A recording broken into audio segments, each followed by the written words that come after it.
Ya, ada yang mau tadabbur? Ada yang mau menambahkan?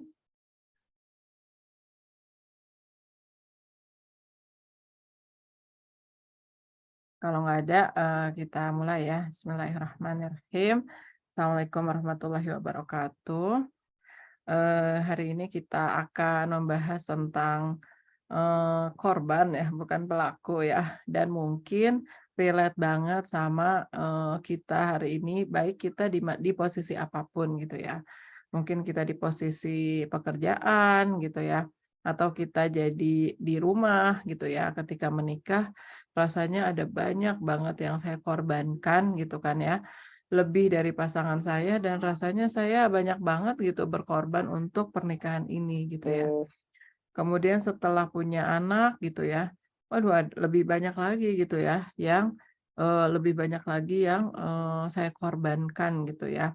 Apapun saya korbankan demi anak kan, kalau misalnya udah jadi ibu apalagi ya, kayak hidup itu sudah berakhir dan kemudian dilanjutkan oleh anak dan apapun gitu ya untuk anak kita, siap berkorban, kira-kira seperti itu. Eee atau misalnya teman-teman yang bekerja gitu ya, teman-teman yang bekerja juga ngerasa, "Aduh gue tiap hari tuh kayaknya jadi korban mulu nih ya, disuruh ini itu," misalnya dan lain sebagainya gitu ya, dikorbanin mulu mau sama temen, sama bos, dan lain sebagainya. Atau mungkin merasa anak pertama, merasa dikorbankan, merasa apa namanya, merasa jadi apa gitu ya, merasa jadi si paling berkorban gitu kan ya. Jadi, rasanya gitu ya tema ini sangat relate dengan diri kita hari ini. Mungkin di posisi apapun kita ngerasa paling berkorban gitu ya, si paling berkorban gitu ya. Jadi, ya, mungkin gitu ya, kita bisa explore dulu nih teman-teman gitu ya. Teman-teman ngerasa nggak sih kita itu, apa ya, kita itu, bener yang disebut sebagai, si paling berkorban itu gitu kan ya, atau kita orangnya suka ngorbanin orang lain? Nah itu juga boleh deh cerita ya. Nah apa ya, sebenarnya apa sih yang temen di list gitu, boleh nih, bercerita gitu, boleh sharing, udah lama juga kan ya nggak ketemu. Kalau nggak bisa open cam, bisa open mic aja gitu ya untuk cerita ya. Enaknya emang offline ya kayak gini, tapi nggak apa-apa gitu ya. Kita masih bisa ketemu sama online online juga alhamdulillah gitu ya. Mungkin, bisa ada yang mau, cerita apa yang sudah kita korbankan, kepada siapa kita berkorban, dan bagaimana sih rasanya setelah merasa berkorban itu gitu. Apakah happy atau malah sebaliknya, apakah capek, apakah lelah, apakah bagaimana? Mangga siapa yang mau, cerita, siapa yang mau sharing? Siapa ya? Eee, mau disebut atau, ini nih volunteer?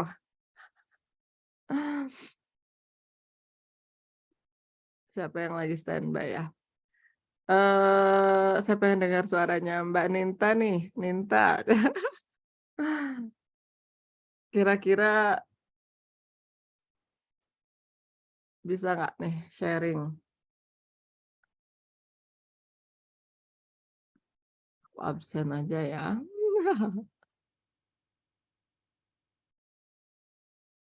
Oh, Mbak Ninta mungkin masih ini. Eee, Tati, nih Tati berkorban banyak juga ya, pindah-pindah ya, ngikutin suami ya. Itu ngerasa berkorban nggak Tati? Mmm. Sempat nggak? eee, ya gimana ya, Mbak, ya sempat nggak terima kenyataan berkorban kali ya itu, harus pindah-pindah kota. Heeh. Gimana rasanya ya, apa ya, ya sempet ya dibilang sedih, sedih lah ya, nangis gitu, harus pindah ke daerah yang tanpa keluarga, tanpa saudara, tanpa teman, tempat baru gitu ya. Mhm. Ya ya sedih, nggak enak gitu ya, campur aduk lah rasanya gitu. Eee, kalau dibilang apa yang udah dikorbanin, apa ya, ya,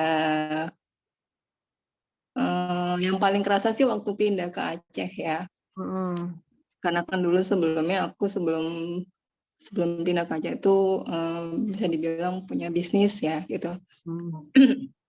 Jadi begitu harus pindah, ternyata stuck gitu. Bisnisnya nggak jalan karena ya di sini tempat baru lagi, harus adaptasi lagi, bukan adaptasi bisnisnya aja tapi orangnya juga gitu, budayanya juga. Jadi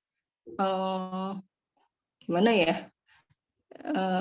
Ya campur aduk lah semuanya gitu. Jadi semuanya mulai dari nol lagi gitu.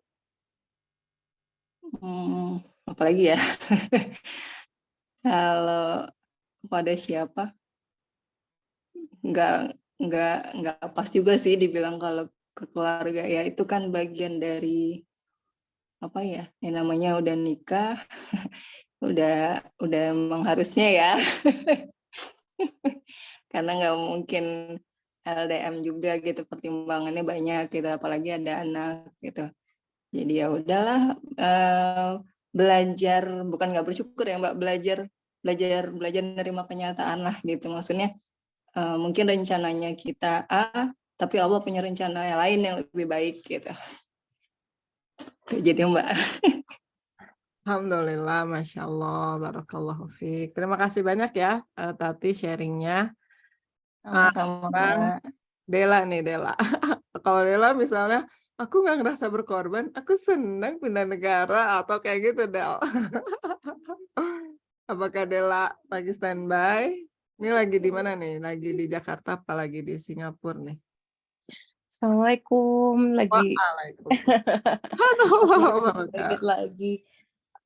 Iya lagi di Singapura sekarang dan Heeh, sebenarnya tepat juga nggak tahu ya apa karena memang pengantin baru juga masih jatuhnya masih seneng masih ya, maksudnya alhamdulillah, nggak merasa berkorban eee ya? mungkin aku relate-nya tuh, Heeh, ini ya, apa, kantor kali ya, kaitannya sama kantor. Kadang ya itu mungkin kayak sindrom anak pertama gitu jatuhnya kalau kantor ya. heeh, Yang paling lama, yang paling lama di kantor, jadi aku yang sering apa-apa aku, gitu-gitu sih. Aku oh, lebih ya ya relate-nya ya, ke situ, heeh. Karena, jadi kalau kemarin tuh sempat misalnya pokoknya ada acara gede gitu, ada acara gede, mhm, terus, misalnya yang lain tuh pokoknya ada acara gede, terus tiba-tiba butuh narasumber yang expert untuk workshop gitu. Nah, organisasi-organisasi itu series cuman beda organisasi gitu tiap seriesnya. Terus, bahkan organisasi lain tuh yang bener-bener senior banget, yang bahkan PhD level gitu. Sedangkan heeh, aku yang maksudnya aku dengan segala pengalaman aku kemarin, ya alhamdulillah akhirnya sih bisa pada akhirnya. Cuman kan alhamdulillah, harus push banget diri gitu kan, harus bener. ekstra lah untuk sampai ke situ gitu. Nah, tapi kayaknya di-take for granted banget nih sama bos ini gitu, kayak, "Dia lah bisa, dia lah biasa," padahal kan nggak apa ya, aku nggak ngerasa diberikan wadah untuk bisa ke situ gitu, tapi lebih ke akunya yang memang jadi kerja lebih keras, cuman kayak, ya udah di-appreciate, cuman kayak mereka pas ngasih beban itu ngasih kepercayaan, mereka sih ngeliatnya kepercayaan, cuman bagi aku kan demand ya. Heeh, Segala persiapannya kan harus benar-benar dipikirin, harus wah gitulah untuk persiapin sesuatu kan lebih nggak mudah gitu.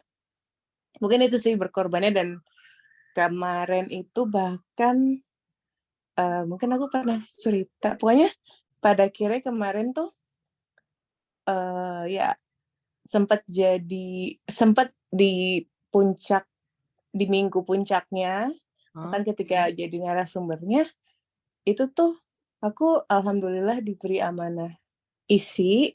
oh Tapi di minggu itu juga oh, yang itu aku aku akhirnya gugur gitu karena saking stresnya gitu. Jadi itu sih, jadi kayak apa, bener-bener kena banget sih sampai akhirnya aku ya milih resign gitu. oh, Aku milih ya resign. bisa nih Iya, sekarang. akhirnya aku resign sekarang. Jadi Oh, ya. cuman, itu sih kemarin kejadiannya akhir Maret, Ya akhir Maret. Terus ya udah semenjak itu ya adalah proses pemulihan gitu. Jadi ya udah sekarang ya udah milih untuk resign dan ya mungkin orientasinya sekarang lebih ke apa ya, lebih ke gimana jadi ibu rumah tangga gitu-gitu kan, atau mungkin ya pokoknya lagi orientasi sebagai lebih ke istri dan ibu rumah tangga dan ya lebih ke situ sih sekarang gitu. Jadi lebih ke ibu dharma wanita ya.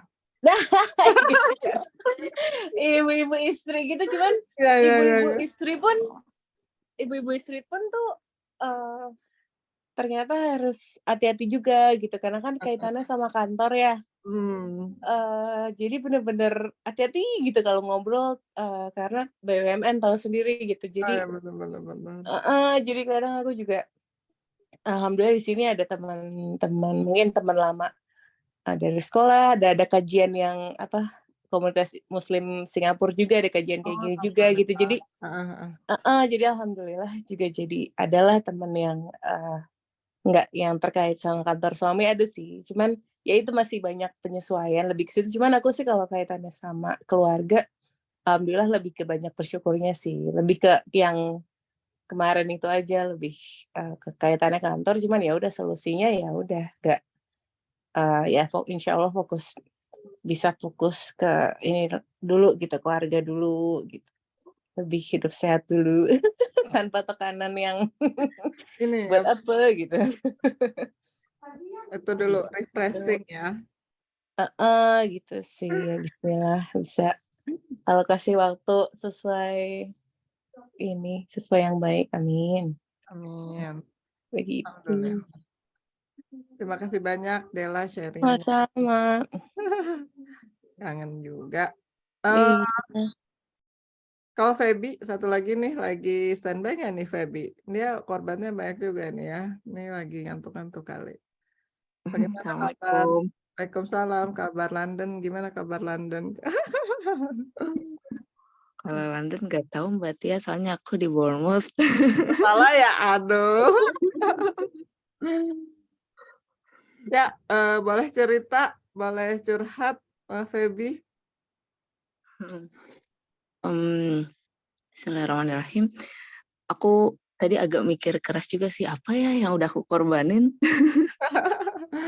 Bagus, bagus. Tidak merasa berkorban, bagus. Eh, Enggak, karena biasanya nggak mikir kali ya Mbak Tia. Akhirnya tadi aku ketemu jawabannya sih yang mungkin paling momentumnya gitu ya, beda fasa ada 2. Yang pertama tuh waktu aku masih baru nikah, aku kerja tapi beda, kita LDM gitu. Jadi suamiku memang tugasnya di Indonesia Timur, aku di Jakarta. Terus jadi kurang kondusif gitulah komunikasinya karena baru nikah tapi nggak tinggal bareng gitu. Akhirnya aku ya berkorban untuk resign terus pindah kota lain itu. Tapi ya setelah dijalanin sih eee ya berat juga ternyata pas, cuma berdua gitu di dalam satu bangunan cuma berdua, sementara dia juga sibuk kerja, akunya belum nggak apa-apain gitu. Jadi ya, baru nikah juga banyaklah ininya ya, apa, eee perlu sinkronisasi kan ya, perlu sinkronisasi, pemahaman kita masing-masing gitu karena baru nikah. Tapi setelah itu udah lewat itu udah alhamdulillah sih enjoy. Nah, terus yang kedua itu setelah punya anak 3 ya 1, 2, 3 gitu. Aku tuh orangnya dulu sebelum, menikah nggak pernah, mencoba untuk komunikasi sama anak-anak secara intens gitu. Jadi kayak kurang suka gitu ngelihat anak-anak tuh bukannya kurang suka, eee, males aja gitu bangun obrolan karena aku pikir mereka tuh, manusia-manusia yang tidak bisa diajak kompromi gitu. Jadi sekarang itu yang terus-menerus, diperjuangkan gitu ya sebagai ibu, hari demi hari itu ya berkorban untuk menurunkan ego gitu. Karena mau nggak mau, kita harus samain frekuensi ke dia gitu. Kita harus pahamin apa yang dia mau, apa yang dia rasa gitu. Kita harus berempati sama perasaan dia lah gitu, yang sering berubah-ubah juga gitu, faktornya banyak gitu setiap harinya. Jadi itu sih paling berkorban ego untuk bisa komunikasi sama anak-anak lebih baik lagi setiap harinya gitu. Tapi kalau udah selesai bisa menguasai itu gitu, maksudnya bisa nurunin ego aku dan akhirnya kita bisa jalin komunikasi baik itu Masya Allah sih rasanya enak banget tuh aku berhasil melewati hari ini dengan Oh, baik gitu. Eee, apapun kalau aku misalnya, crash gitu hari itu, ya aku nggak mau, berpisah dalam keadaan yang nggak baik-baik aja. Jadi kayak setiap malam tuh harus, saling maaf-maafan gitu. Kayak gitulah, mengungkapkan perasaan sayang masing-masing supaya, nggak ada penyesalan gitu paling, mengorbankan ego. Udah Mbak Tia, makasih. alhamdulillah. Jadi ke UK nggak ngerasa berkorban ya? Enggak, seneng. Oh, alhamdulillah. Soalnya beda ya kalau Tati terpencil gitu. Kalau di sana bisa jalan-jalan. Alhamdulillah, terima kasih banyak Feby. Ada lagi yang mau curhat nih dipersilahkan sesi curhat mungkin Ai yang sudah dikorbankan oleh sekolah menjadi ketua komite. Mantap, Pak. Siapa? Anti? Iya, aku baru sampai nih, jadi tadi baru bisa on. Silahkan. Jadi kalau sebelum punya anak dua, aku merasa hidupku udah alhamdulillah udah menikmati banget gitu ya. Yang sebagai ibu gitu, ngadepin anak-anak kan aku udah dari SMP ya Mbak, karena udah mulai magang ngajar gitu kan. Jadi dunia anak-anak udah biasa banget gitu buat aku. Terus jadi aku tuh kayak waktu punya dua anak tuh suka update di IG tentang bikin DIY mainan, pop-up book kayak gitu-gitu. Jadi aku merasa hidupku udah enak gitu ya. Terus tiba-tiba aku dikasih, alhamdulillah dikasih rezeki punya anak 3. Aku merasa aku kayak berkorban banget. Tapi di sisi lain aku mikir aku jahat banget nggak ya kalau mikir aku berkorban gitu, karena si Sekar ini dulu hampir nggak ada.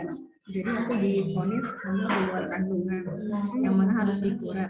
Tapi terus waktu dicek itu ada kantong suara aku jauh ya. Iya, suaranya Masih nggak? Masih udah jelas belum? balapan sama suara yang lain. Oh, udah jelas belum? Belum ya? Mayan. Oh, ya udah. Iya, jadi aku mikirnya, aduh ini gimana ya gitu kan, fisik aku juga udah nggak kuat kayak dulu gitu. Terus setelah itu aku berisik ya, aku pindah dulu keluar kali sebentar ya. Boleh.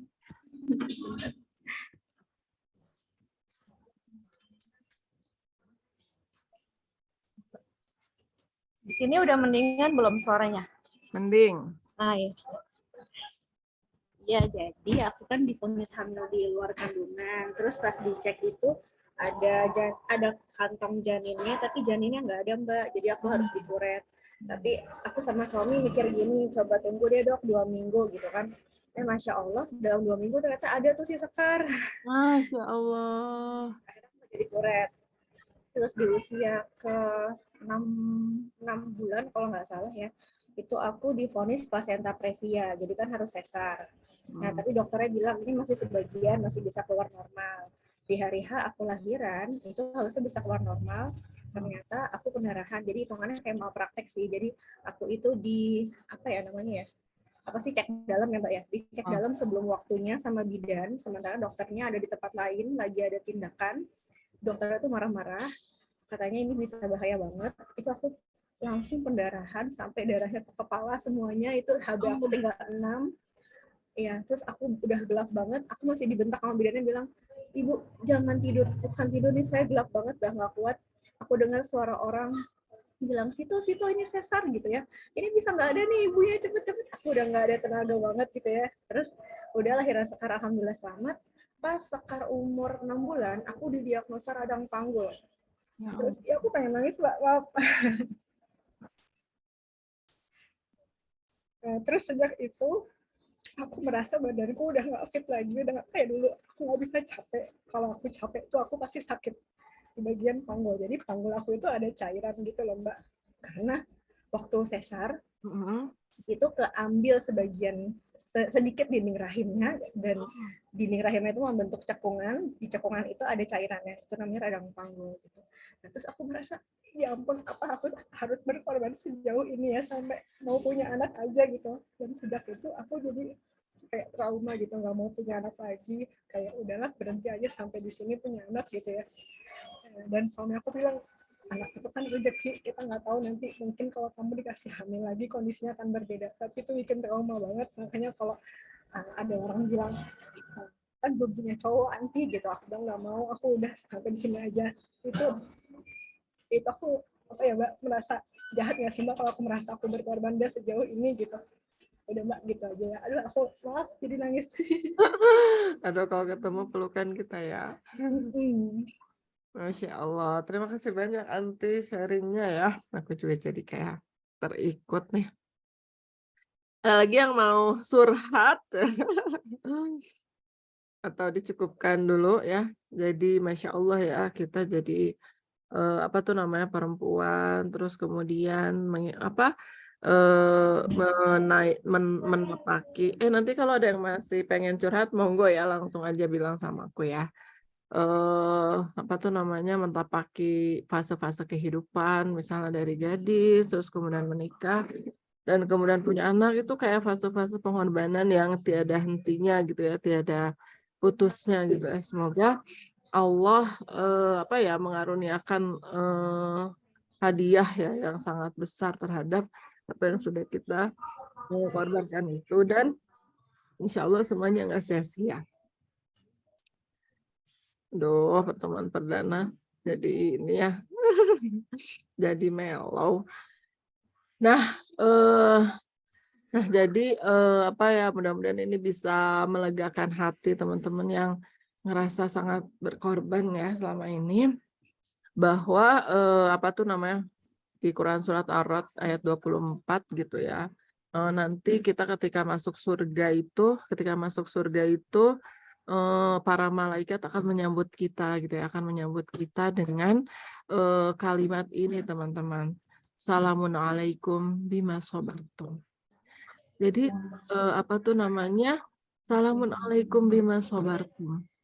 Ternyata tuh ya, malaikat itu nggak nyambut kita dengan mengatakan salam sejahtera atas sholatmu.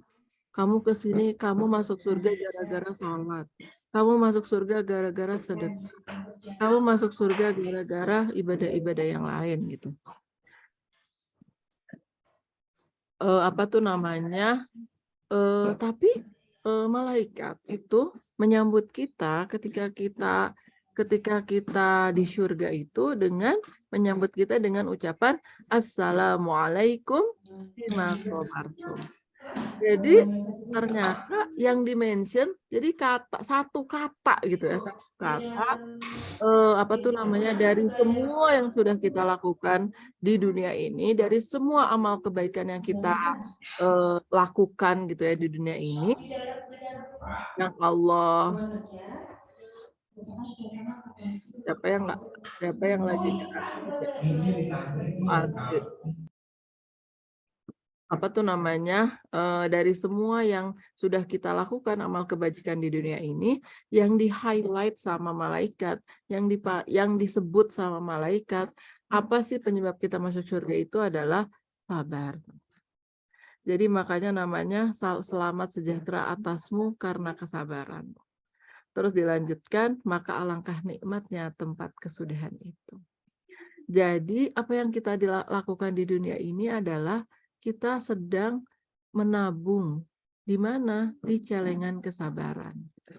Jadi mungkin tiap hari gitu ya, misalnya Feby gitu ya, bagaimana mengelola komunikasi dengan anak gitu kan ya. Dan itu tuh sebenarnya sedang nabung gitu ya kesabaran.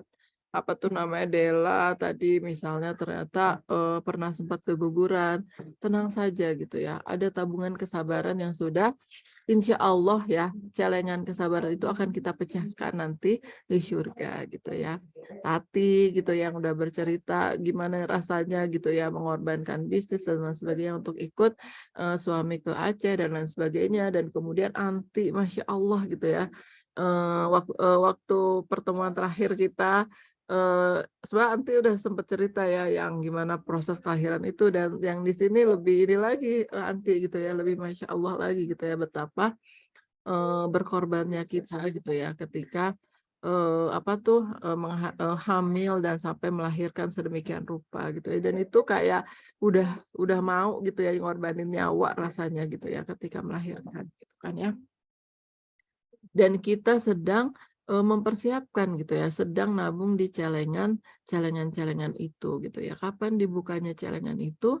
Celengan itu akan dibuka nanti di surga gitu kan ya. Dan kita baru bisa ngelihat, wow ternyata gitu ya celengan kesabaran kita tuh melimpah ya sedemikian rupa, sehingga yang mungkin bisa jadi kita nggak sadar gitu ya bahwa sebenarnya itu adalah pahala dari kesabaran kita gitu ya. Kadang sabar itu kadang ada sabar yang tidak kita sadari gitu teman-teman. Oh ternyata kita bersabar ya selama ini gitu kan ya misalnya.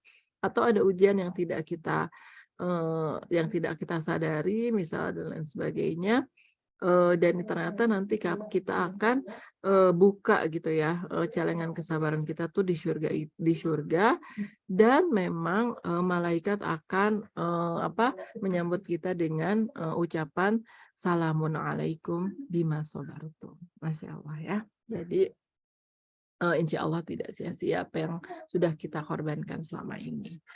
Nah nanti ayat ini nanti akan saya bawa lagi ya di materi kajian Khadijah ya berikutnya mungkin ya beberapa pekan berikutnya gitu ya, terkait dengan materi pernikahan ya, sakinah bersamamu dan sehidup sesurga nanti ya. Nanti ini akan saya bawa lagi nih ayat ini gitu ya, karena pernikahan memang apa ya cuma satu modal nikah itu adalah sabar sebenarnya ya.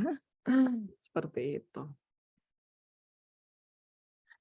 Nah kemudian teman-teman agar ya kesabaran kita itu, agar pengorbanan kita itu tidak sia-sia, mari kita langitkan pengorbanan kita gitu ya. Jangan sampai pengorbanan kita itu berhenti di bumi, berhenti gitu ya, berhenti menjadi sesuatu yang emang tidak berdampak gitu ya apa-apa terhadap keselamatan akhirat kita gitu ya. Jadi makanya tadi kenapa pertanyaan curhatnya itu kepada siapa sebenarnya teman-teman tuh merasa berkorban gitu kan ya. Kalau misalnya kita merasa berkorban kepada gitu ya, kepada makhluk-makhluk yang ada di muka bumi ini, ya mungkin kita memang belum melangitkan pengorbanan kita gitu ya. Terima kasih. Belum melangitkan pengorbanan kita gitu ya. Jadi kita masih di bumi aja. Makanya yang ada akhirnya penyesalan, yang ada akhirnya misalnya kelelahan yang tidak berkesudahan, yang ada akhirnya kesedihan gitu kan ya, yang berlarut-larut gitu ya. Karena mungkin kita tidak melangitkan pengorbanan kita gitu ya. Nah, bagaimana caranya kita melangitkan pengorbanan kita? Tentu saja yang pertama adalah mari kita rubah orientasi pengorbanan kita dari dunia menuju akhirat. Tapi Mbak, masalahnya emang ini tuh pengorbanannya itu emang semuanya tentang dunia kok gitu. Misalnya tadi Della tentang kerjaan gitu ya, yang kemudian kalau Della malah dikorbaninnya sama senior-senior gitu ya. Jadi dikasih tugas yang harusnya levelnya itu misalnya bukan Della tapi teman-teman, tapi para senior tuh percaya banget sama Della, dan kemudian akhirnya apa tuh nama dan kemudian akhirnya Dela yang handle semua itu, dan mungkin Dela akhirnya jadinya ngerasa astagfirullah nih gara-gara kerja keras ini nih saya jadi kehilangan calon anak misalnya kayak gitu dan lain sebagainya. Akhirnya yang ada adalah gumpalan-gumpalan kemarahan gitu, kekesalan, penyesalan dan lain sebagainya gitu kan ya. Karena mungkin Dela melihat ya itu urusannya urusan dunia gitu ya, urusan dunia, dan kemudian akhirnya jadinya berjibaku dengan segala efek-efek negatif gitu akibat ngerasa kita berkorban tadi gitu kan ya. Dan kalau misalnya kita mengubah orientasi, ya namanya juga gini ya. Kenapa sih? Emang benar ya Mbak, kalau misalnya kita ngerubah orientasi jadi akhirat, kita jadi lebih lapang? Ya iyalah, orang dunia segini, akhirat segini, kira-kira kita lebih lapang nggak nih? Lebih lapang dong gitu kan ya. Dunia mah sesempit ini teman-teman, sependek ini, sesempit ini, dan eh, ya sekelumit itu gitu ya. Ya kita panjangkan akhirat, namanya langit nih ya, langit gitu ya, kita tinggikan gitu ya. Kita ngerasa lebih bisa bernafas nggak? Minimal kita bernafas. Alhamdulillah. Apa ya? Kita coba besarkan gitu ya. Kita coba besarkan orientasi, kita coba panjangkan, kita coba lebarkan gitu kan ya. Kita coba tinggikan orientasi itu, pasti lebih ada lapangnya gitu ya. Ya logikanya sesederhana itu sih gitu kan ya. Terus yang kedua, ladang amal. Nah, itu juga cara kita bagaimana melangitkan pengorbanan kita. Jadi nanti saya akan kupas tuh ya korban itu, level-level manusia tentang korban ya. Jadikan ini ladang amal gitu ya. Mungkin kita mungkin kenapa ya di kantor itu ya, saya itu ngerjain job desk bos saya gitu kan misalnya. Sementara gajinya gitu ya, gajinya bukan nggak selevel sama bos saya gitu ya. Harusnya nih kalau saya ngerjain ini ya minimal lah gajinya selevel bos saya. Bos saya mah gitu kan ya bisa hilang healing gitu ya ke seluruh dunia. Saya mah healingnya cuma minum kopi di apa tuh namanya, Indomaret, kopinya Indomaret apa? Atau Alfamaret ya. Ya misalnya kayak gitu ya healingnya, itu mah healingnya si Via ya. Apa tuh namanya, kopi Point ya, Point Coffee gitu kan ya misalnya. Apa tuh namanya, itu juga udah healing, padahal gitu ya kerjaan saya tuh kerjaannya dia harusnya gitu kan misalnya. Nah, bisa nggak sih kita coba gitu ya, semua pengorbanan yang kita lakukan di tempat kerja itu, kita jadiin ladang amal aja gitu ya. Kita jadiin, kita lagi, ladang itu apa sih? Ladang itu nanam gitu ya, nanam yang nanti kita akan panen gitu ya. Tiba-tiba skill kita udah skill manager ya. Tiba-tiba misalnya kalau kayak Dela tadi, tiba-tiba saya jadi bisa punya jaringan selevel jaringan PhD level kalau kata Dela tadi ya, misalnya akhirnya tiba-tiba aku jadi gara-gara jadi PIC ini kok aku jadi kenal sama Prof ini ya, dan Prof ini ternyata kerjanya di UN pusat loh gitu misalnya, bisa nih gitu ya nge-hire aku kalau dia ngelihat aku gitu ya misalnya. Namanya juga ladang itu suatu saat dipanen teman-teman, jadi anggap aja lah pekerjaan-pekerjaan kita di luar job desk kita atau over capacity dan lain sebagainya itu jadi ladang amal. Terus yang ketiga adalah niatkan ibadah ya tentu saja. Jadi saya selalu katakan ya, kalau misalnya kita kerja cuma pengen niat dapat gaji, mendingan nggak usah kerja. Aku selalu bilang kayak gitu. Kita harus punya value lain, nilai tambah dari apa yang kita kerjakan itu, gitu kan ya. Ya misalnya kayak Ai gitu ya, jadi ketua komite tiap hari rapat gitu dari pagi sampai sore gitu ya. Kalau nggak diniatkan ibadah mah ya Allah sia-sia Ai gitu ya. Gara-gara komite juga ya, Ai juga kalau nyalonin jadi wali kota Depok juga masih kalah sama Kaisang kan Ai. Ya kayak gitu. Jadi kalau misalnya Ai nggak niatkan ibadah Ai, aduh rugi banget gitu ya. Mana nggak dibayar ya, mana bikin kurus enggak sih ya. Astagfirullah. Apa tuh namanya? Ya mana apa tuh namanya bisa sampai sakit-sakit gitu misalnya dan lain sebagainya. Kalau misalnya nggak kita niatkan ibadah tuh rugi serugi-ruginya gitu ya. Dan Allah emang mengisyaratkan ibadah itu kalau mahdoh itu kan cuma sedikit. Ibadah yang banyak itu ghairu mahdoh gitu ya. Makanya kita harus ngasih value edit gitu di setiap kerja yang kita lakukan.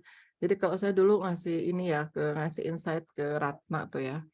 Nah, kamu tuh ya, pergi pagi, pulang sore gitu ya, atau pulang malam, dimarahin bos, tertekan dia tiap hari gitu ya, takut masuk kerja, habis itu uangnya habis ya, buat jajan dia, kan dia mah tukang ngabisin uang ya gitu ya. Terus, kamu tuh nggak boleh nambah, kalau kayak gitu mah mendingan nggak kerja deh gitu kan ya gitu. Jadi pokoknya intinya kerja kita itu harus punya value added apapun yang kita kerjakan, apapun yang kita lakukan dan value added rapat makan mulu, tambah beban bebek itu beban juga gitu ya, apa tuh namanya, aduh gimana nih diet gitu ya. Nah kalau misalnya kita tidak niatkan sebagai ibadah maka dan enaknya jadi seorang muslim, ya udah kita niatkan aja ini kan ibadah karena Allah gitu ya. Saya pengen jadi bagian dari misalnya karena misalnya sekolahnya sekolah SDIT bagus dan kemudian saya pengen gitu ya orang tua lain rasa nyaman di sini atau ngajak orang tua yang baru gitu ya untuk nyekolah anaknya di sini karena anaknya nanti jadi kondusif gitu ya lingkungannya dan tumbuh jadi generasi Islam yang hebat. Nah, misalnya pokoknya harus ada gitu alasan ibadah dan, niat-niat itu gitu ya, kalau nggak ada rugi mendingan mundur. Kenapa aku jadi menghasut gitu ya, misalnya kayak gitu nah karena kita niatkan ibadah akhirnya jadinya ikhlas dan mudah-mudahan dengan keikhlasan itu kita jadinya even capek pun bahagia. Itu yang tadi misalnya disampaikan sama Feby gitu ya. Jadi kalau misalnya seharian itu aku nggak crash gitu ya sama anak-anak dan pokoknya seharian itu kayak aku ngerasa berhasil dan aku happy. Nah, mungkin happy itu ya karena kita ikhlas gitu ya. Semuanya karena Allah dan niatkan ibadah semuanya karena Allah dan mudah-mudahan itu akhirnya jadi lebih lapang gitu ya dada kita, lebih bahagia dan kemudian akhirnya kita berhasil gitu ya melangitkan pengorbanan kita dan karena sudah sampai langit ya yang nyatet juga makhluk langit dong gitu kan ya. Dan insya Allah dicatat dalam buku-buku kebaikan kita. Amin ya Allah ya Rabbal alamin.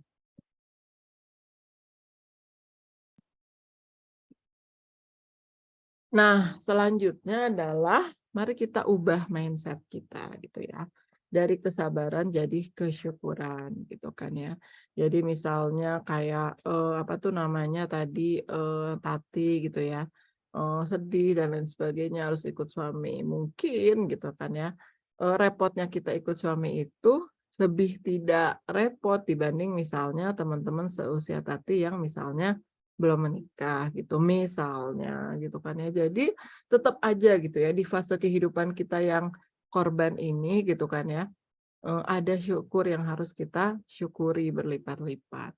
Atau misalnya tadi, Anti bercerita tentang kesusahan dia dari mulai hamil gitu ya anak ketiga, tapi juga ada syukurnya ternyata Sekar ini tumbuh yang tadinya, nggak ada kantong rahimnya ternyata ada dan sebagainya, masya Allah. Dan sekarang si Sekar jadi anak yang lucu, cantik, dan mudah-mudahan dialah yang menyelamatkan, ibu bapaknya gitu dan dialah misalnya yang jadi, apa tuh namanya, yang akan membawa kita ke surga. Nanti sebenarnya ya, Quran surat Ar-Ra'd yang tadi saya kutip itu, bima sobartum itu, ayat 2-3-nya itu menarik ya. Tapi pengennya dikupas di materi yang lain ya. Tapi ini gara-gara ini saya pengennya ngupasnya di sini aja. Jadi kita tuh akan dikumpulkan di surga Aden tuh bersama keluarga kita gitu. Nah sementara level surga itu kan tinggi banget ya teman-teman ya. Ada 100 lebih level gitu ya level surga itu. Nah, misalnya nih kita nih orang tua kan so-so banget, biasa banget tiap hari marahin anak gitu kan. Terus masuk surga sih alhamdulillah ya karena sabar melahirkan, menyusui, hamil dan lain sebagainya. Tapi levelnya level 10 nih surganya gitu kan ya, level 10. Terus dan sementara antara level 1 sampai level 100 itu di surga itu bedanya kayak bumi dan langit, teman-teman. Kalau misalnya kita pernah ke hotel yang hotel bintang berapa dan kemudian apa tuh namanya apa ada berapa level gitu ya, ada berapa tingkat kan mirip-mirip aja gitu ya. Misalnya hotel di tingkat 1 sama di tingkat 10 gitu kan. Misalnya fasilitasnya mungkin beda sedikit. Kalau surga mah lain banget, teman-teman. Nah, tapi ada nih si anak, ketiga kita yang waktu itu kita susah payah banget gitu kan ya, tiba-tiba dia jadi sholihah banget gitu ya, dan pas masuk surga itu level 100 teman-teman. Nah, Allah itu nggak rela kita tuh berpisah sama keluarga. Ya sih di surga semuanya sama, tapi masa sih misah gitu kan ya, ya apa enaknya di surga tuh misah gitu kan ya. Nah, kira-kira Allah bakal gimana tuh? Dan Allah itu maha adil. Dan Allah itu nggak akan pernah mengurangi nikmat sedikit pun dari kita. Kalau nggak mungkin gitu ya kata Allah, hei kamu Sekar, apa tuh namanya, berbaktilah sama orang tua. Turunlah kamulah ya ikut aja tuh sama orang tua ya di level 10. Enggak, Allah nggak akan kayak gitu. Karena Allah nggak akan zolim sama Sekar. Kalau dia misalnya rewardnya level 100 surganya, maka yang ada adalah Sekar tuh akan narik gitu ya. Anti suami itu 100. Kita nggak tahu ya. Jadi kayak cukup nih ya. Di salah satu keluarga kita tuh satu aja yang menonjol keselamanya, supaya cukup gitu. Untuk kita punya tiket di level surga yang lebih tinggi gitu ya. Duh, masih ke bawah belum. Ya, Soleha. Mau makan apa? Oh, coba dibuka. Udah belum? Begitulah kira-kira ya, apa tuh namanya, jadi, ya pasti Allah akan, membalas apapun gitu ya, pengorbanan yang kita lakukan dengan sesuatu yang mungkin kita tidak duga sebelumnya, gitu kan ya. Ya jadi kita kira-kira, seperti itulah ya gambaran gimana caranya kita berkumpul di surga nanti bersama keluarga kita. Terus korban jadi pelaku. Jadi ketika kita misalnya kita kan korban itu apa sih? Objek. Coba kita ubah gitu ya. Objek itu jadi subjek gitu ya. Jadi subjek gitu ya eee, apa tuh namanya, misalnya nih, apa tuh namanya, bisa nggak kita balikin gitu ya, bisa nggak kita membalikkan posisi kita gitu ya dari korban menjadi pelaku. Maksudnya itu adalah dari objek menjadi subjek gitu ya. Ya saya dengan kerelaan hati gitu ya, ikut suami saya yang mau kok. Misalnya kayak gitu ya, nggak kepaksa dan sebagainya. Akhirnya jadinya misalnya kayak Dela, saya lah yang memutuskan untuk resign dan kemudian lebih fokus misalnya kayak gitu-gitu. Nah, mungkin dengan posisi itu kita jadi lebih ngerasa rela gitu ya, nerima gitu ya, apa yang ditakdirkan Allah gitu ya untuk, apa tuh namanya, mengikuti suami misalnya di tempat kerja yang baru dan lain sebagainya gitu kan ya. Nah, ini sama ya, objek menjadi subjek begitu kan ya. Terus yang berikutnya adalah, oke, kita kehilangan sesuatu, tapi kita bisa mendapatkan sesuatu yang baru, gitu kan ya. Jadi ketika kita misalnya, ya mungkin misalnya kayak anak-anak kita nih mau kenaikan kelas gitu ya, mungkin pindah sekolah atau mau kelulusan, pindah sekolah itu kan, oh temennya baru gitu kan ya. Kita kehilangan teman yang lama, tapi kita dapat teman yang, teman yang baru gitu kan ya. Atau misalnya, kita kehilangan cita-cita kita kehilangan karir kita, tapi kita mendapatkan sesuatu yang baru gitu kan ya. Misalnya, apa tuh namanya, pasangan yang menyenangkan, terus kemudian status istri yang, mungkin bisa kita elaborasi gitu ya untuk, apa ya, mendapatkan sesuatu yang baru, ilmu yang baru. Mungkin kalau kayak saya kasih contoh misal kayak Marie Kondo itu ya, misalnya gara-gara beberes rumah aja kan dia bisa masuk, menembus, Hollywood gitu ya, karena didokumentasikan gitu misalnya. Serialnya dia, walaupun katanya sekarang dia udah lelah juga ya gara-gara punya anak. Ya pokoknya intinya Kita jadi dapat sesuatu yang baru kok ketika kita ngerasa kehilangan sesuatu, sebenarnya kita tuh juga bisa dapat sesuatu yang baru gitu kan ya, walaupun bukan yang kemarin kita hilang itu, begitu ya, mudah-mudahan bisa ditangkap. Dan kemudian yang berikutnya adalah kerja untuk orang lain menjadi membangun kapasitas diri sendiri. Jadi kita jangan ngerasa, "Oh ya saya tuh kerja tuh buat orang lain." Enggak sih, kita kerja buat diri kita sendiri aja, membangun kapasitas diri kita sendiri, apa tuh namanya, membangun skill baru gitu kan ya. Ya jangan jangan jangan apa ya, apa namanya, jangan ngerasa gitu ya jadi ketua komite itu misalnya bekerja untuk sekolah gitu ya. Enggak sih, kita juga bekerja membangun kapasitas diri sendiri. Siapa tahu kalau saya nggak jadi ketua komite, saya nggak berani loh ngomong di depan publik, saya nggak berani mimpin rapat gitu ya. Kalau misalnya saya nggak jadi, ketua komite, mungkin saya di rumah gogoleran aja gitu sambil check out sope gitu kan ya misalnya gitu kan. Tapi gara-gara jadi ketua komite, misalnya saya jadi tahu tuh ya tempat-tempat makan yang enak di Depok. Nah itu adalah, itu adalah sudah bisa dideteksi ya antara saya dan, Anggi, misalnya si Anggi kagak ada ya. Nah dia tuh list tempat makanannya banyak banget ya karena dia sering rapat. Aku kagak ada satupun yang di list Anggi itu yang satu deh yang ada, yang udah pernah gitu nyobain. Nah itu kelihatan kan bedanya.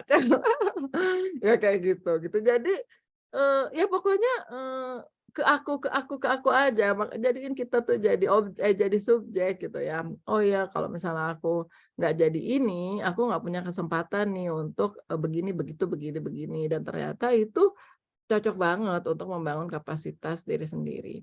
Dulu saya tuh pas waktu, sebelum, nikah, pas nikah itu, yang pertama tuh aku bilangnya sama suami aku itu, eee, "Bawalah saya terbang kemanapun dan jangan tinggalkan saya di landasan." Jadi, pokoknya aku nggak mau tuh misalnya, suamiku sibuk, akunya, tidak sibuk tuh aku tidak mau gitu ya. Dan pernah kejadiannya itu suamiku sibuk aja dia mah terus ya sepanjang masa dia mah sibuknya. Nah aku tuh karena pengen punya anak itu ya jadinya aku nggak kerja di rumah, semuanya di rumah gitu ya. Di rumah terus gitu ya, itu yang ada adalah uring-uringan mulu gitu ya, marah-marah mulu dan sebagainya. Jadi emang karena tidak tersalurkan kali ya, tenaga aku, kapasitas aku, energi aku gitu ya, pikiran aku dan lain sebagainya itu tidak tersalurkan gitu ya. Terus kata suamiku, "Kerja sana, kerja." Ya jadi saya mah malah disuruh kerja gitu ya. Apa tuh namanya, sibuk gitu ya. Nah pas udah sibuk tuh kayaknya, aku juga udah baik-baik aja sih ya. Jadi kayak aku tuh udah, ya mungkin ya, kebutuhan aku tuh jadi sudah cukup, sudah tercukupi. Karena kebutuhan manusia yang teratas itu kan aktualisasi diri ya. Kita teraktualisasi diri, kita udah Eee, nggak nuntut pengakuan dari siapapun termasuk dari suami kita gitu ya, sehingga kita jadinya orangnya jadi menyenangkan gitu ya. Jadi kalau kata suamiku tuh ya, "Kamu jadi istri menyenangkan gara-gara kamu kerja dan sibuk." Karena jadinya kagak uring-uringan, kagak marah-marah mulu, kalau di rumah mah marah-marah mulu cenah, gitu. Jadi ketika kita capek gitu ya, berlelah-lelah ngurusin ini, ngurusin itu, mana kagak digaji pula gitu kan ya. Coba, mindset kita tuh, yes, saya akan sedang membangun kapasitas diri saya, sedang beraktualisasi diri atas diri saya, dan aktualisasi diri itu adalah kebutuhan saya. Dan kalau saya sudah terpenuhi kebutuhan aktualisasi saya tidak akan menuntut pada siapapun gitu ya, termasuk pada suami saya gitu. Nah, cukup mungkin ya bahasan dari, kita ya, apa tuh namanya, jadi orang berkorban dan bagaimana kita tetap jadi orang berkorban, tapi kita happy gitu ya dengan pengorbanan kita. Nah, mari kita masuk ke siapa sih sebenarnya manusia yang paling berkorban, teman-teman ya. Tadi udah saya spill, udah dibaca juga ayatnya sama Dewi gitu ya. Kita tuh tahu gitu ya, ada manusia yang paling berkorban di muka bumi ini. Jadi, di ayat yang tadi dibaca sama Dewi itu sebenarnya ada 3 nabi yang disebutkan. Yang pertama adalah Nuh, Nabi Nuh. Ya teman-teman silahkan ya, buka lagi gitu ya sirah Nabi terkait sama Nabi Nuh. seberkorban apa dia untuk umatnya gitu. Seberkorban apa dia gitu ya, ketika tiap hari dicibir gitu ya sama manusia gara-gara bikin kapal di atas gunung, di puncak gunung gitu ya. Kan semua orang ketawain ya, ini orang kayaknya gila deh. Bangun kapal kok di sini gitu kan ya. Tapi karena Nabi Nuh itu taat ya, disuruh sama Allah ya begitu saja. Ya, dan teman-teman, bangun kapalnya Nabi Nuh itu ternyata dari mulai menanam pohonnya coba. Jadi selama apa tuh kapal ya? Dan selama itulah kemudian dicemooh gitu ya. Jadi kalau kita ya baca aja 3 sirah Nabi yang dibacakan tadi ya ayatnya sama Dewi, udah selesai sih kayaknya. Kayak kita nggak udah mundur dari yang si paling berkorban itu gitu ya. Dan kita ketemu sama bapak dan anak yang ya Allah kayaknya tidak masuk fikri ya. Tidak habis fikri ya, tidak habis fikrin ya. Jadi apa tuh namanya? Ya kalau kita baca sirah Ibrahim ya, kayaknya sepanjang hidupnya ya yang dilakukan itu pengorbanan sampai kemudian tadi di ayat yang dibaca sama Dewi itu di atasnya sebelum 102 ini sampai dibakar gitu ya. Sampai segitu loh pengorbanan Nabi Ibrahim itu gitu ya. Dan kemudian setelah punya anak dan kemudian kata Allah enggak korbanin tuh anak gitu ya. Dan kira-kira Nabi Ibrahim bilang enggak? Enggak. Nabi Ibrahim bilang iya. Dan ternyata ketika dia berdialog sama anaknya juga bilang iya, Masya Allah gitu ya. Anak sekecil itu sudah siap berkorban. Dan tentu saja Ismail itu sedang mau berkorban bukan buat bapaknya. Dia tahu kepada siapa dia berkorban. Dan Ibrahim juga ketika disuruh berkorban anaknya, dia tahu dia bukan sedang berkorban untuk anaknya, mengorbankan anaknya. Tapi dia tahu dia berkorban untuk siapa. Jadi penting banget kita tahu buat siapa sih kita berkorban. Nah, mari sekarang kita bertadabur surat lain, surat Al-Kautsar. Inna a'thainaka al-kautsar fasholli lirabbika wanhar inna syani'aka wal abtar. 3 ayat tentang korban, teman-teman ya. Diawali dengan apa, teman-teman? Surat pertama, boleh dibuka ya. Surat Al-Kautsar, surat berapa tuh dia ya? Pokoknya mah surat terpendek, ini surat yang kalau dia kertas mah ya lecek, soalnya sering banget kita baca ya. Di setiap sholat, itu mah aku. Quran surat 108 ayatnya 3, inna a'tainakal kautsar fasholli lirabbika wanhar inna syani'aka wal abtar. Sebenarnya ketika kita ngerasa paling berkorban itu sebenarnya itu adalah refleksi dari kesyukuran kita. Jadi diawali sama Allah dengan kalimat inna a'tainakal kautsar. Sesungguhnya kami telah memberi kepadamu nikmat yang sangat banyak gitu.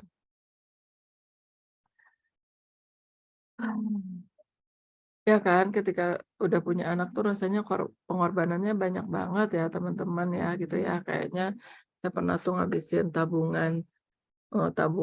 ngabisin gaji tuh ya. Yang tadinya buat Hahi sendiri aja tuh ngabisin gaji tuh habis sekali gajian tuh di mother care atau gara-gara bocah. Kayak gitu ya. Terus pokoknya suami saya tuh ya di avatar di jam tangannya dia itu ya sekarang jadinya apa coba? Unicorn. Gara-gara tuh ya, aduh anaknya tuh wah unicorn sudah meracuni kehidupan kami berdua. Astagfirullah. Sampai ya pernah kan suami saya itu pengumpul. Suami saya itu kan suka Hot Wheels dan dia suka koleksi Hot Wheels yang rare-rare gitu ya. Yang aneh-aneh gitu. Terus pas ada tuh ya yang jualan Hot Wheels yang rare gitu, terus aku share di WA-nya dia gitu ya. Nabi nih Hot Wheels rare nih mau beli nggak? Terus jawaban dia apa coba? saya sudah berpaling dari Hot Wheels ke unicorn. Aduh, ternyata kita tuh separah ini ya gitu. Nah, ternyata gitu ya, kita ngerasa berkorban ya buat anak. Padahal sebenarnya itu diawali dari kita dikasih rezeki anak sama Allah gitu. Diawali dari sesungguhnya, ya itu kan anak itu nikmat yang kamu udah tunggu-tunggu, yang kamu udah doa-doain selama ini gitu kan ya. Udah kamu tunggu-tunggu dan ya korbanlah gitu kan kata Allah gitu. Jadi misalnya dapat pasangan itu nikmat, ya korbanlah.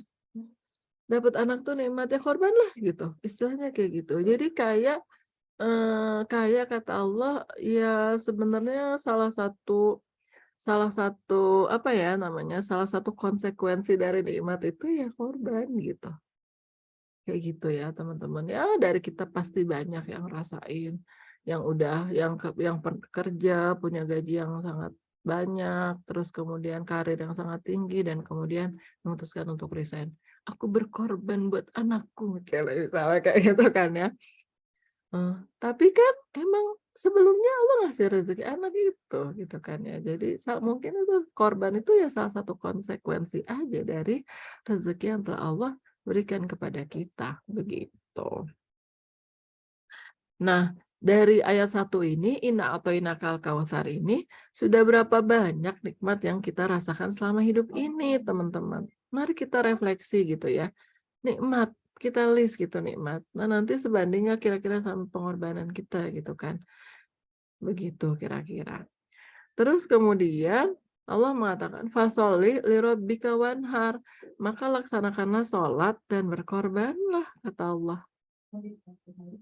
Nah, jadi justru pengorbanan kita itu bisa gimana caranya pengorbanan kita itu menjadi bagian dari bagaimana cara kita mensyukuri nikmat yang selama ini kita rasakan gitu. Jadi pengorbanan kita buat suami, buat anak dan sebagainya itu sebenarnya bagian dari kesyukuran nikmat yang selama ini kita rasakan. Begitu teman-teman ya.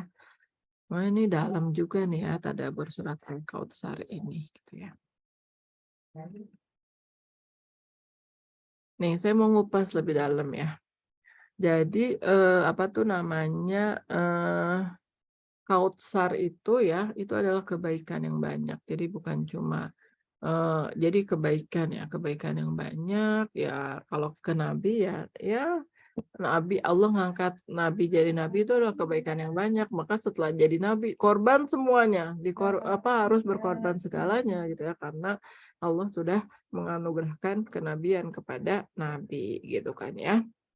Nah, terus ayat terakhirnya itu adalah inna syani'aka huwal abtar. Kalau kita nggak berkorban ya artinya ada dua gitu ya. Kalau jalan pengorbanan ini tidak ditempuh, ada dua hal kenapa kita tidak menempuh jalan pengorbanan ini. Karena kita males sama karena kita kikir. Gitu ya. Misalnya kayak Feby belajar berkomunikasi yang baik sama anak. Ya misalnya, aduh males lah berantem aja sama anak. Males lah. Karena kita malas gitu ya, tidak mampu mengelola ego kita, ya udahlah akhirnya jadinya anaknya berantem terus akhirnya jadinya sama anak gitu misalnya.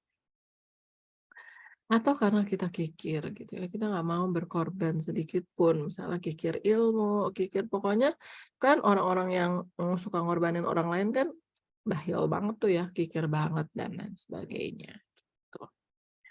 Artinya kalau misalnya kita nggak melaksanakan sunnah, sholat, dan kurban, maka keterputusan aliran dari rahmat Allah. Karena gitu ya, inna syani'aka huwal abtar, gitu ya. Sungguh orang-orang yang membencimu, dialah yang terputus dari rahmat Allah. Walaupun tafsirnya ada banyak ya terkait sama ayat ketiga ini, tapi kalau dikaitkan sama pengorbanan tadi gitu ya, kalau kita tidak berkorban, justru kita jadinya rahmatnya jadinya terputus gitu kan ya. Jadi yang tadinya misalnya anak kita itu jadi rezeki, akhirnya jadi membawa ujian, membawa musibah gara-gara kita males gitu ya untuk berproses gitu ya menjadi orang tua yang baik misalnya dan lain sebagainya.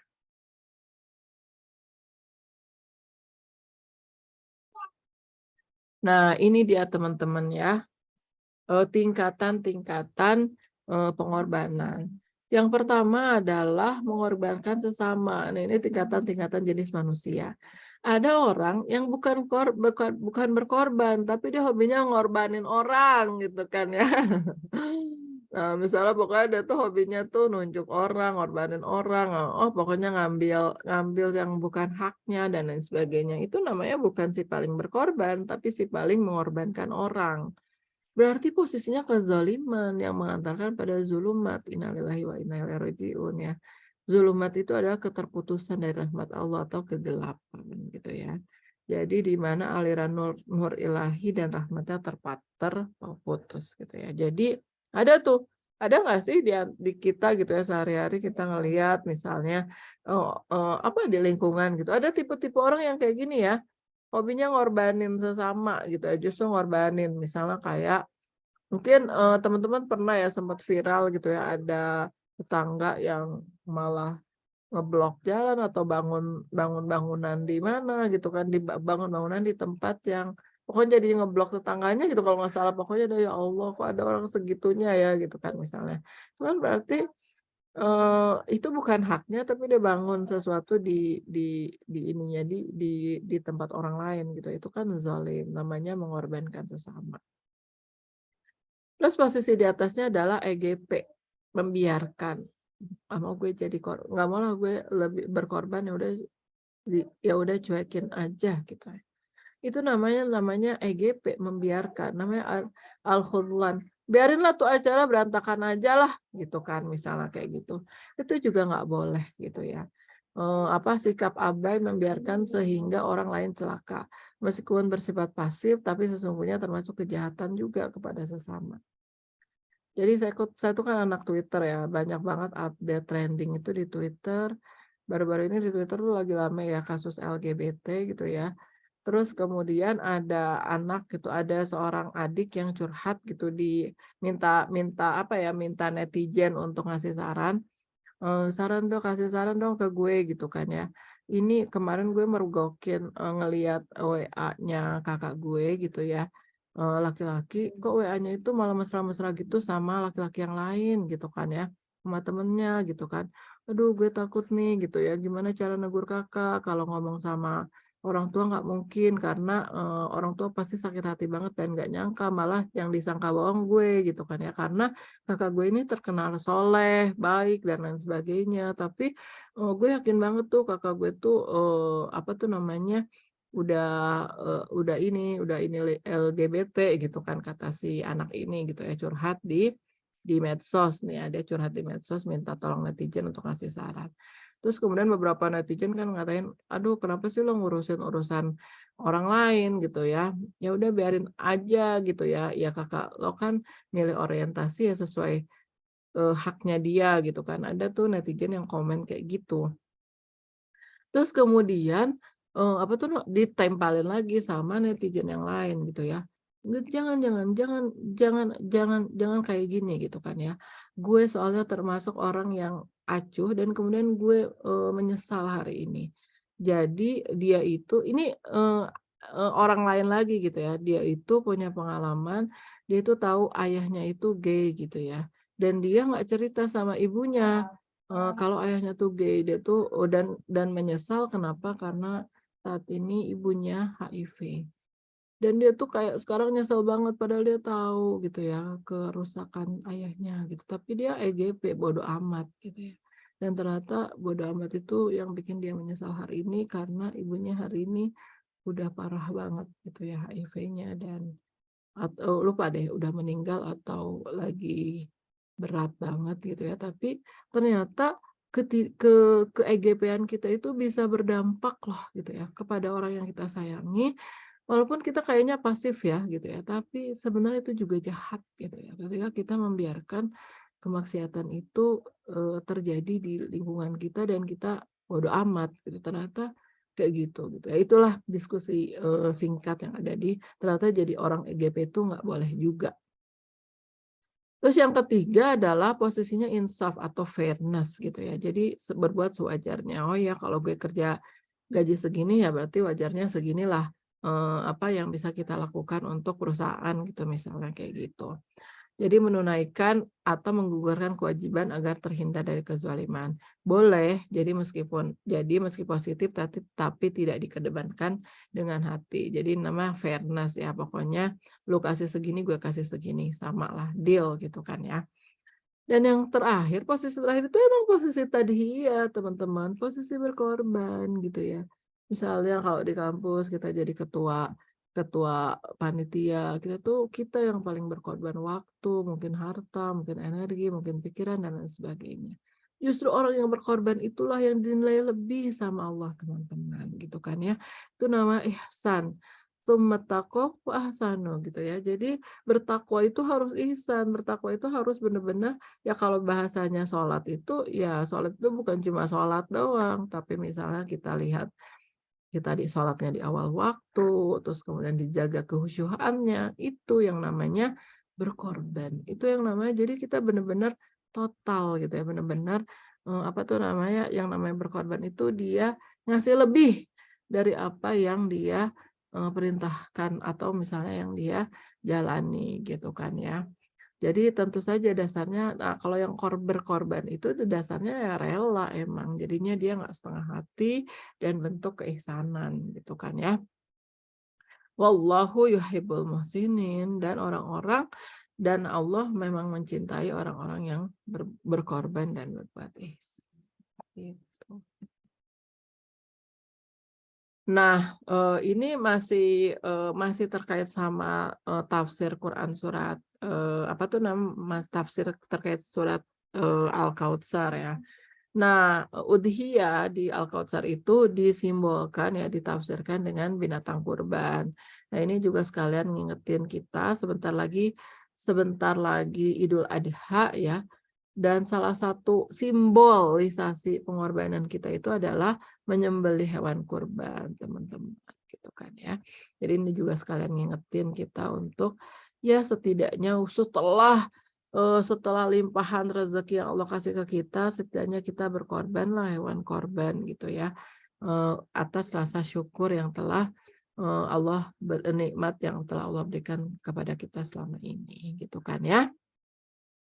Tapi hakikat dari korban itu juga multidimensi, teman-teman ya.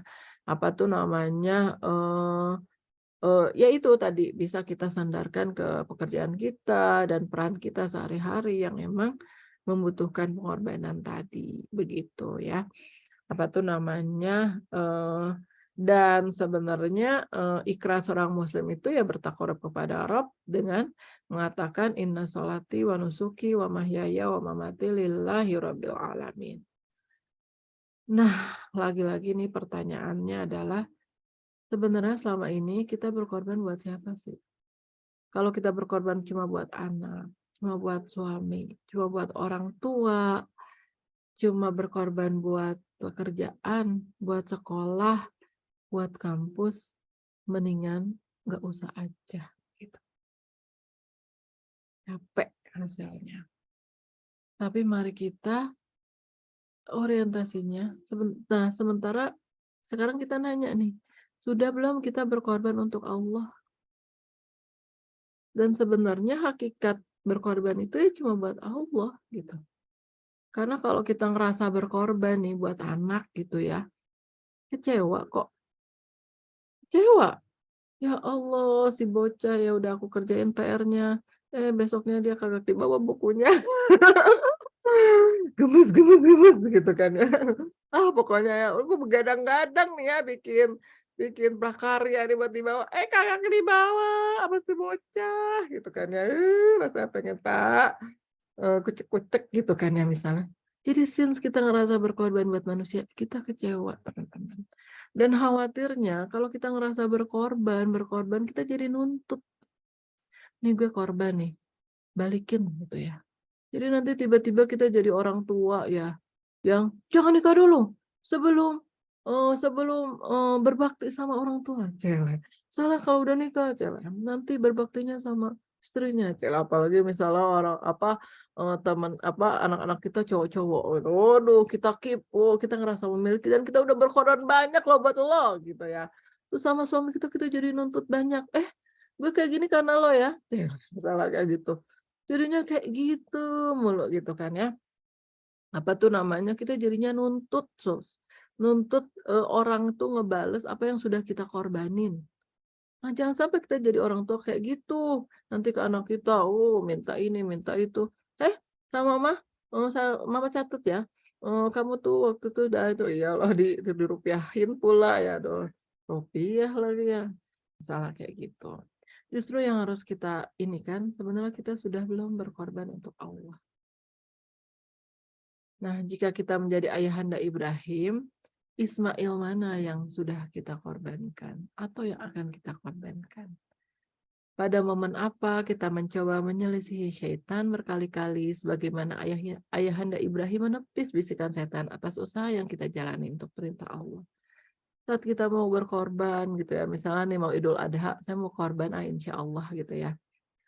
Sekarang tuh korban tuh paling 3-4 juta ya.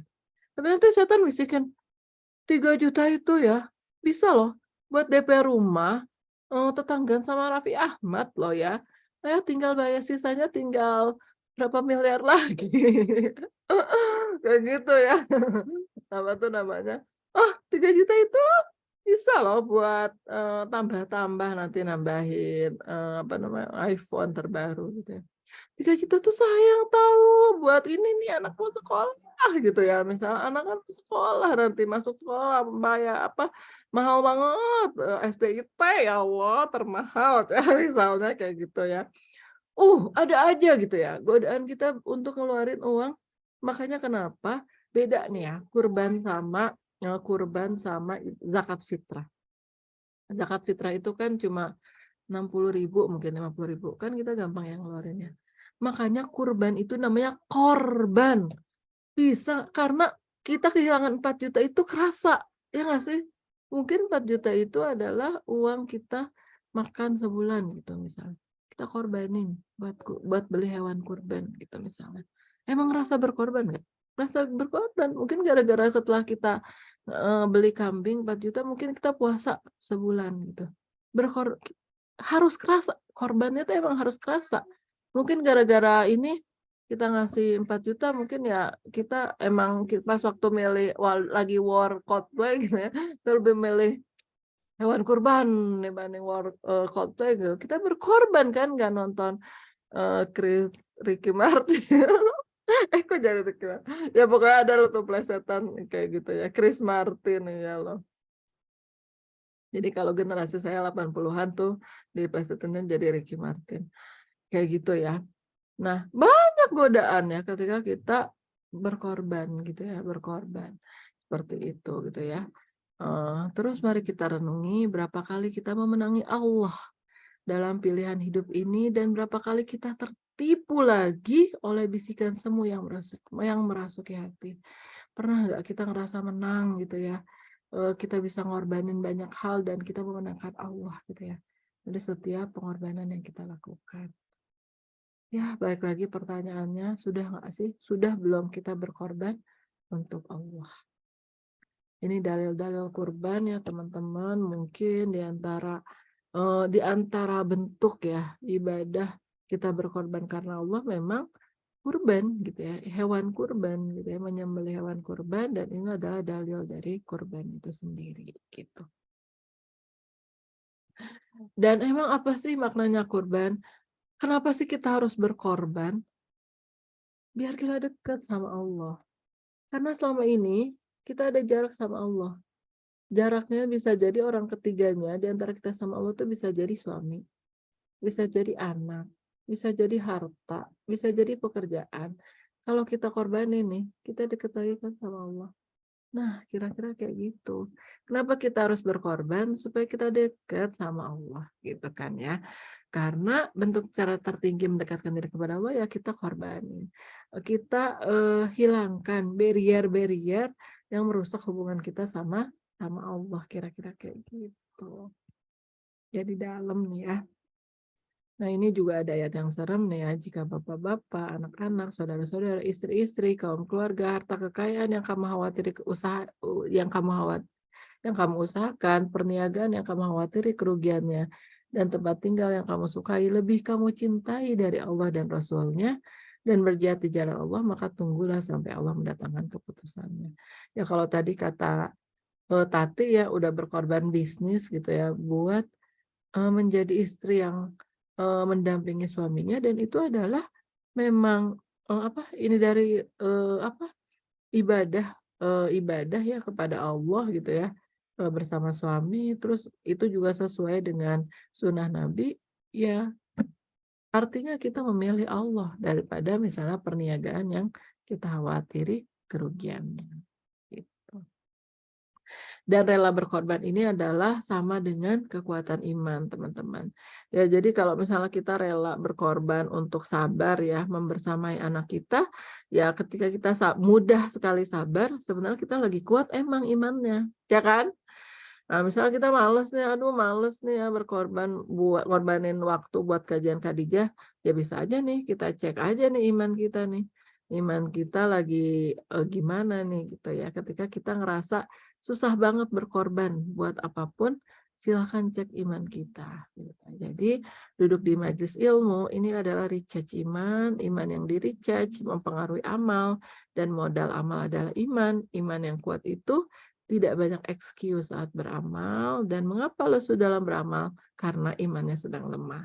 Mau baik dalam beramal, sering ngecas ilmu, ngecas iman, dan hadir di majelis ilmu. Jadi kayak siklus aja gitu ya. Apa tuh namanya, cek seberapa rela sih kita berkorban hari ini gitu ya untuk misal untuk untuk ikut kajian Khadijah, atau misalnya untuk ikut kajian yang lain, kan itu ngorbanin waktu bersama suami mungkin gitu kan. Tapi misalnya perlu nih kita ngorbanin ini gitu ya untuk meningkat, dan kemudian kita bersemangat, artinya emang iman kita lagi oke gitu saat itu ya. Dan duduk di majelis ilmu juga sarana juga untuk mengokeikan iman kita tadi, itu kan ya. Jadi kalau iman kita lagi kuat, kayaknya sesibuk apapun gitu ya, kita masih bisa meluangkan waktu gitu ya untuk menunaikan hak-hak dari peran kita yang kita lakukan saat ini ya. Dan itu semuanya karena Allah gitu kan ya. Karena apa tuh namanya, ya ketika kita membersamai anak juga ya, nggak ada gajinya juga ya nggak sih teman-teman gitu ya, dan kita mau meluangkan waktu misalnya bersama anak hari ini gitu kan misalnya, itu juga bagian dari kadang-kadang kita malas juga ya, misalnya kalau lagi imannya lagi lemah mah bodo amat tuh ya anak, leleran aja misal kayak gitu. Termasuk juga misalnya amal-amal kebaikan yang lain, seperti itu. Semoga kita bisa meluruskan niat teman-teman untuk selalu berkorban karena Allah. Pokoknya kalau berkorban bukan karena Allah, rugi kita untuk Allah dan kepada Allah, sehingga segala pengorbanan kita itu berbuah surga. Amin ya Allah ya Rabbal Alamin. Dear si aku yang paling berkorban, bersabarlah dengan kesabaran yang indah. Sobrun fasobrun jamil. Ya. Dan bersabarlah dan kuatkanlah kesabaranmu. Sabit kulub. Jadi jadi isbir. Jadi kalau udah sabar, kuatin lagi sabarnya gitu kata Allah. Hingga kita bisa membuka celengan kesabaran kita di jannahnya. Wallahu a'lam bishawab. Sekian dan terima kasih. Kurang lebihnya saya mohon maaf. Assalamualaikum warahmatullahi wabarakatuh.